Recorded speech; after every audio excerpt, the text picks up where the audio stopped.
जाम्बूती और सत्यभामा से कृष्णा का विवाह कैसे हुआ था? जाम्बूती और सत्यभामा दोनों ही भगवान कृष्ण की पत्नियां थीं और उनकी शादियों की कहानियां अलग अलग हैं लेकिन एक ही घटना से जुड़ी हुई है, स्यमंतक मणि की कहानी। जाम्बूती से विवाह। स्यमंतक मणि सूर्य देव द्वारा सत्राजित नामक एक यादव को दी गई एक चमत्कारी मणि थी। इस मणि में प्रतिदिन बहुत सारा सोना उत्पन्न करने की शक्ति थी।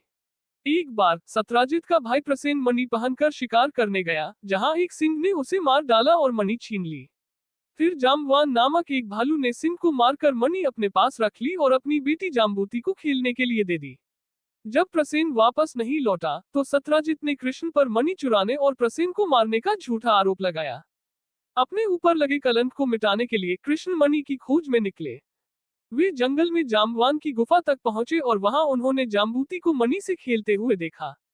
कृष्ण और जाम्बवान के बीच 27-28 दिनों तक भयंकर युद्ध हुआ। अंत में जाम्बवान, जो भगवान राम के भक्त थे, ने कृष्ण को विष्णु के अवतार के रूप में पहचान लिया और उनसे क्षमा मांगी। अपनी हार के पश्चाताप के रूप में जाम्बवान ने न केवल स्यमंतक मणि कृष्ण को वापस दी, बल्कि अपनी पुत्री जाम्बूती का विवाह भी उनसे कर दिया।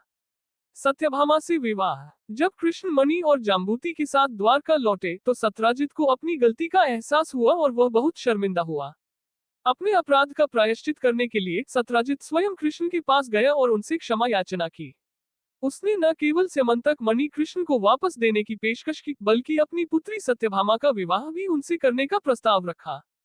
कृष्ण ने सत्यभामा से विवाह का प्रस्ताव स्वीकार कर लिया, लेकिन उन्होंने स्यमंतक मणि को स्वयं रखने से इनकार कर दिया और उसे सत्राजित को वापस कर दिया।